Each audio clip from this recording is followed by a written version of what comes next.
Mamma mia, bow, bow, mamma mia, bow, bow, mamma mia, bow, bow.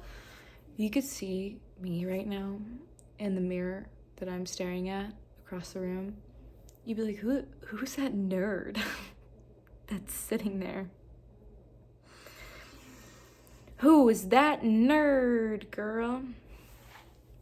It's me. Welcome to the Nerd Podcast. I wanted to talk about something kind of awesome that happened today. Like, so cool, so hip. Like, we love everything, all that's good for it. I was able to set a big boundary, okay? And that may not seem like a big deal, but it was a huge deal for me. This was someone that I went on a date with. I went on 2 dates with, and we got really into it. You know, like when you go on a date and it's like super deep, and it's like a good date, and you really like them, and they start to kind of like disappear, but they're still like saying like, oh, I'm into you, I still like you, not much clarity. In the past, when I've had this happen, I used to get really obsessive about these guys, and I'd be like, where'd you go? What happened to you? Just losing, like, I don't know, I guess my like ego and the way I would view myself and what I thought about myself would completely deteriorate just because this person like wasn't giving me their full attention. I know it comes from a place of low self-esteem, which like a lot of us struggle with, like a lot of us struggle with that shit. And it's really fucking difficult, especially because I tend to date, this looks so funny, especially because I tend to date like older men. They have they've just done more than I've done in my life. They've accomplished more than I've accomplished. And that leaves a feeling of like, inferiority, where I'm like, they're too good for me.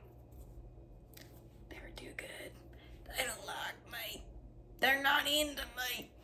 And kind of offering myself up too quickly to these men as well. I mean, my mom was always like, don't hook up with guys until you get married. And I know it's extreme, but now there's a part of me that's like, I don't even want to hook up with a guy until I know that he actually likes me, because I don't know, I just feel like I'm too vulnerable to the fucking wavelengths of it all. But essentially this guy had been stringing me along for 2 months. I thought he was a cool guy. So I did something very terrifying and I called him out on his BS. I was like, I liked you. Thought you liked me too. What's happening? Why is the energy balance kind of off? Which is terrifying for me to do because I'm very afraid of confrontation. I'm obviously afraid of rejection. I've been getting better at dealing with it, but I think this one was more difficult because we both really liked each other for a while. And we sat down and like had this really intense heart-to-heart. That was really, it wasn't painful. I mean, I think if anything, it was very freeing because, like I've dealt with people in the past who haven't seen me for what I think I see like. And, it's hard to like be around someone who you feel like doesn't really see you or how you see yourself or values the things that you value within yourself. Like for me, like I'm very honest, I value communication, I like being level fucking headed, man. And he recognized all of that and he saw all of that, and I think that's what made this easier, where he had some really unfortunate events happen in his life that I was unaware to, and really empathetic towards the situation. And he was just like, look, like, Michelle, I don't know if I'm going to be in this city within the next few weeks. Like, I'd love to hang out with you, but I just don't know. I can't give you what you're looking for. Oh, baby, that's my calling card. That's my fucking... I've heard that so many times in my life, let me tell you right now, right here. And usually when guys say that, I'm like, oh, it's okay. Like, you still want to hang out with me? Like, we can hang out. We can have a good time.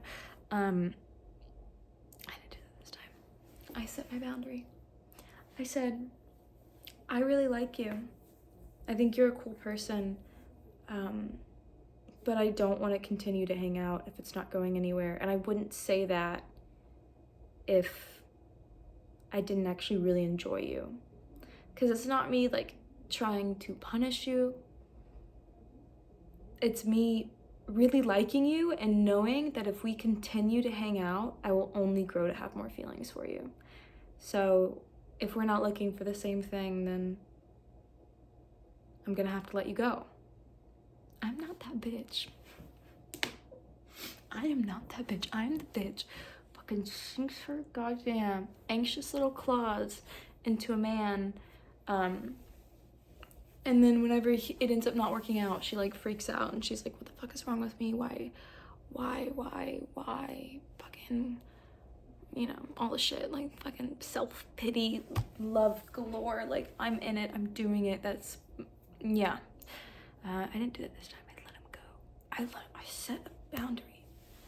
And you know what? He fucking respected me for it. He was like, that's really admirable, and I love that you're like, know what you want. And I was like, thank you. It was like really great getting to know you, and this sucks because I really like you, but you know, like, I know that you're in a different place in your life. And my mama always says, I didn't say this to him, but my mama always says, yeah, man, there's nothing wrong, there's nothing such as wrong timing. If it's the right person, it's never the wrong time. And I get what she's saying, but whenever my mom would say that, and then someone would tell me, because I've had like multiple men tell me that it's not the right time, and obviously, like, I try to be self-aware, and I'm just like, was there anything that you didn't like about me? And usually, like, I've never had anyone say anything negative. I mean, obviously, I've had people say negative stuff, but not to why they wouldn't want to be with me. It's always just like they're not ready. And my mom used to say that, and it used to make me take it really personally when someone like would tell me they weren't ready. I'd be like, oh, I'm just not the right person. I just couldn't fit into your little box. And she's right. But also, I needed to reframe it in my own mind and be like, yeah, sometimes it's just not the right time. And sometimes you can be really compatible with someone and really get along with someone, and it's just doesn't work out. And that's just that. There's nothing you can do about that. So if you are like obsessed with all these men, you know, I had not the best relationship with some of my caregivers, and if you're getting obsessive and falling into the trap of limerence,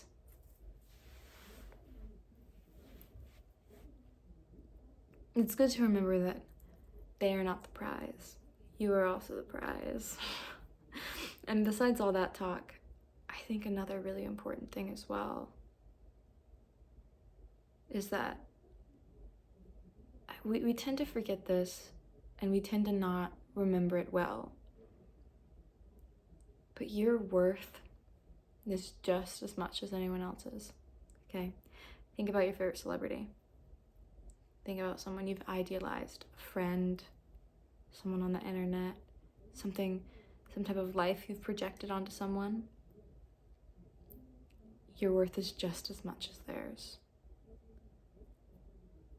No one is less, no one is more. The thing that they've presented, I mean, you see this tiny square. You don't see me like smoke a cigarette on my fucking porch. That sounds cool, but it's not supposed to be cool. It's supposed to be bad because Michelle shouldn't be doing that. You don't see me like fucking wake up at 3 a.m. and like chug fucking room temp dusty water from my bedside table. You know, like, you don't see me be a little nasty fuck, pick my nose in the car, dude. Like, that's my favorite pastime. I love doing that. I had my ex once told me, he was like, I saw a really pretty girl driving a Prius and she was picking her nose and I thought of you. I was like, thanks. Thanks. That's not how I define myself. That's just me being very vulnerable, okay? We all pick our noses. Feels good. Maybe I need to stop. I don't know. But, you don't see that in other people's lives. You see what they put out there, and sometimes what they put out there is fucking beautiful. Like, they have great fashion sense. They're gorgeous, naturally gorgeous people. But their lives are just as goddamn fucking mundane, dude. And you hear this, but it doesn't, like, get into, like, the freaking verbiage of your brain, the little loopholes, until you actually see it. And I think living in LA, you actually see it. You know, I've been on 2 dates with 2 separate men. They were both my idols growing up, musicians. Like, they were, you know, #1 top charts 2 different years. One when I was 19, or no, one when I was 18 was in my top #1 Spotify ranking, and the other one when I was 16. And, you know, I ended up going on 2 dates with these guys at random times. They didn't know that I was fans of them. Well, one did. He messaged me through Instagram because I, like, commented on one of his photos. And I went on 2 dates with these 2 guys that I idealized. These are musicians. Like, I'm like, if someone I love that much can create something so beautiful, they must be so magnificent and cool. And you go on this date with this person, and they're some of the fucking just most boring, like self-obsessed, and if not self-obsessed, then just like weirdos. Like, first off, I have to say, there are probably people out there who make music, who are artists, who do well, who have lots of, you know, fans, whatever, and they're normal, cool people.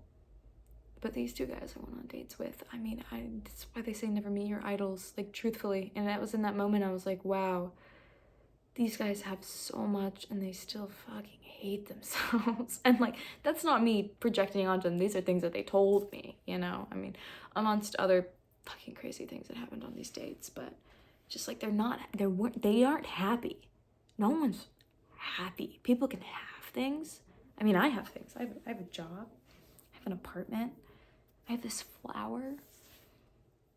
I have so many objects. Like, so much shit in my life that other people might not have. It's not making me any more happier. You know what makes me happy? Is not letting my goals and not letting my projections define me. And that's something I'm actively trying to work on every day. Like, if I want to be an artist, I've had to reframe it in my mind, because I used to have these horrible fucking problems of success and wanting to be really successful and wanting to be, like, just, you know, well-renowned in what you do. And I love art. I like painting. I like drawing. I had to completely reframe it. Before, I'd be like, the only career I'm ever gonna have is being an artist. And now I'm just like, I just like to finish this fucking painting. Like, I just like to do this. And it's great to have goals. It's great to have realistic goals. It's great to not let your goals disappoint you, because I'm a big person who, like, striving for perfection. And then when I don't reach perfection, or when I don't even reach close to it, I feel like a fucking failure. I feel like a loser. I feel like that weird little kid with greasy hair in 6th grade. Fucking greasy, ratty hair. Nothing has changed. Just, like, sitting in the back, like, fucking being a weirdo. Like, I have so much shame from when I was a child, because I just look back at her and, like, I remember, like, how uncomfortable I felt in elementary school, middle school, high school. Like, I just was so out of my element, man. Being a kid sucks. And then you're surrounded by all these people who are, like, this fishbowl of who the fuck knows what, and you want to be a certain person, and you want to be popular, you want to be cool, you're trying so hard to get the cool people to like you or whatever, or you fucking reject it all and become, like, an emo weirdo. But the main point stays the same. Like, we all want people to, you know, we all want to be seen and we all want to be loved. Those are the two things that everyone wants. We all want to be seen. We all want to be loved. And it's hard to not let those goals literally drive your entire life. But I don't know. Like, I can't keep putting my happiness into the future. And I was doing that with men for a long time. Women too. Girl, so many women broke my heart. And it's just like I was projecting these lives, these ideas onto these people. I'd be like, if I had them, if we were dating, then I would be happy. They could fix the hole in my heart. And now I kind of just like, I mean, obviously I have these daily desires that drive me and these terrible habits that fucking control me. But, you know, if I were to die tomorrow, I'd be pretty satisfied. I'd be like, yeah, she lived a cool life. No one's going to remember her. Fucking, oh, who's this bitch? Who is she? You know, but that's okay. I'm okay floating into the abyss. I've met great people. I've had great interactions with people. I've made beautiful things. I've seen beautiful things. You know, I've seen a live jazz show. I've laughed with my friends until I wanted to throw up. So many inside jokes. Okay, I'm fucking cool. I got inside jokes with my best friend. Tattooed on my hips. Yeah. And that's good because it shows like a resign, you know. Shows me resigning. If you hear that, it's just my neighbor. I'm moving soon, but it just says a resign. It was the same thing when I fucking started working in a career that I had no drive towards. Like I started working in a career, and the one I'm currently working in, where I'm just like, yeah, I'm like, this is a job. This is a job. You know, it's not like my passion. I would be terrified to do my passion as a career. I think I would get burnout and then just start like crying all the time. But yeah, I just, you know, I think like it's kind of funny because I feel like with the internet too, sorry, I've always, are you okay? I've always hated the internet, but I'm now getting to this point where I've realized that like I was born into this wave of like oversaturation with the internet and just this constant noise. Like there's so much production now, like everyone's making shit. Like there's just so much shit now, you know what I mean? Sorry, but I've realized that I think what people are really craving is just a sense of a humanity and vulnerability now. Like things are so overproduced and mass produced, and some of them are great, you know. I just think like I personally got lost in all of it. I was like, I don't feel real. Sitting here watching fucking TikTok for 6 hours and I feel like I don't exist. Like I've bought 6 new things that are coming to me in the mail and I get them and it's like, ooh, little dopamine hit, and then I'm back on fucking numbing my brain out and feeling terrible about myself and projecting onto people. And so, you know, I use the internet very wisely and I try to use it very wisely and just, but trying to not let it control me or control the image that I think of myself. This is like, what am I even doing, you know? I think if anything, the only thing I'm trying to do is just make people feel like she's deaf, so she turns the TV all the way up. Make people feel less alone.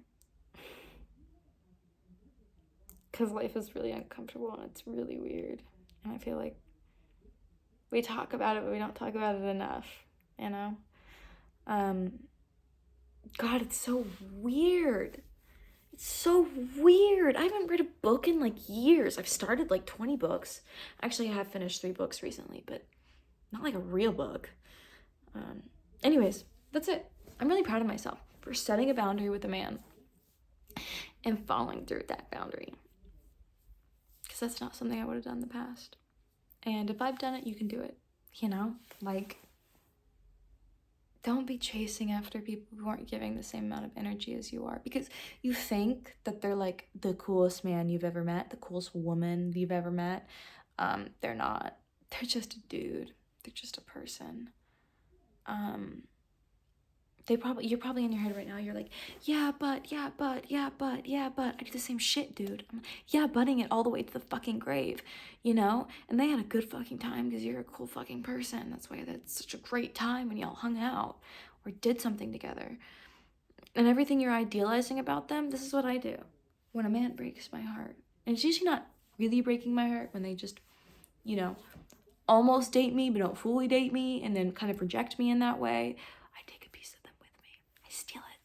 Whatever I found myself most drawn towards that person, whether it was their honesty, their ability to play guitar, the fact that they roller skated, the fact that they skateboarded. These are all different men I'm talking about. So sorry right now. All different men. I took those things with me. I now play guitar. I play jazz guitar. I've been playing it for 2 years. I play blues guitar. I hadn't played it before then. I hadn't fucking done anything with an instrument before then besides, you know, play the ukulele really badly. Now I do that. I skateboard. Terribly, but I skateboard because I dated this guy once and he skateboarded and I was like, I want to fucking do that. I'll live vicariously through him. And then when he broke my heart, I was like, I'm gonna get fucking skateboard. Same with art. I dated this guy who was like a really talented artist and made these huge like 6x6 foot paintings and sold them and fucking did it well, you know what I mean? And I was like, you're so cool. I'm gonna do that. Take it with you. Make it part of your identity. Become the cool one. As long as I gotta go drink some water, girl.